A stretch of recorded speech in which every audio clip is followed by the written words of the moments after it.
Okay guys, so this video is about how to make perfect kale chips.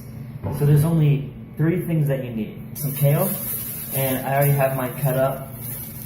You just need to cut the stalk off. You can eat the stalk if you want, but I like to cut mine up into like they're gonna turn into chips when they're cooking. So this piece right here is gonna wilt up and it's gonna be awesome. So just kind of break them up into the size that you want the chips to be.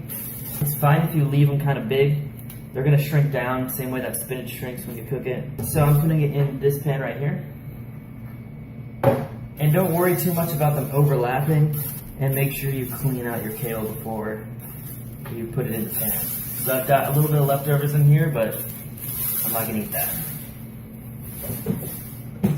So next step, after you have all your kale in the pan, spread it out a little bit.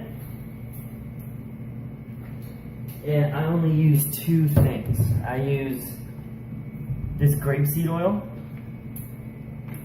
and I'll put a little bit, just enough for me to know that I can cover the kale with it. So probably about 1 tablespoon, 1.5 tablespoons. And then about 4 turns of my salt shaker here, my salt grinder, just to get the salt flavor in there and kind of make it reduce a little bit more because of the saltiness. After that, just gonna mix it up. After that, you're just gonna make sure it's all mixed up. Oil is on every surface, it's salty, and then spread it out. So boom, perfect, just like that. So before you start preparing the kale, you're going to want to turn your oven on to 400 degrees.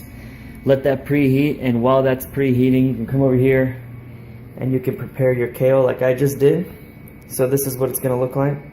And literally the only thing I used is kale, some grapeseed oil, and a little bit of salt. I use pink Himalayan salt just because that happens to be what I have.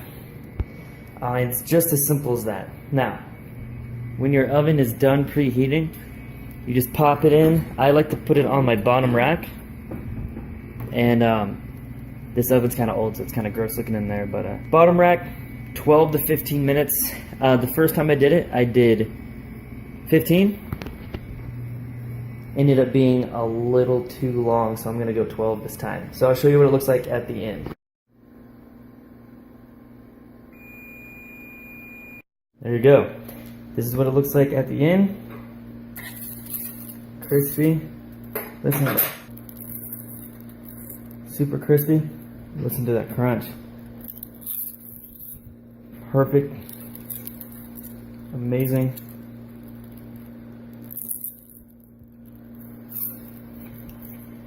There you go.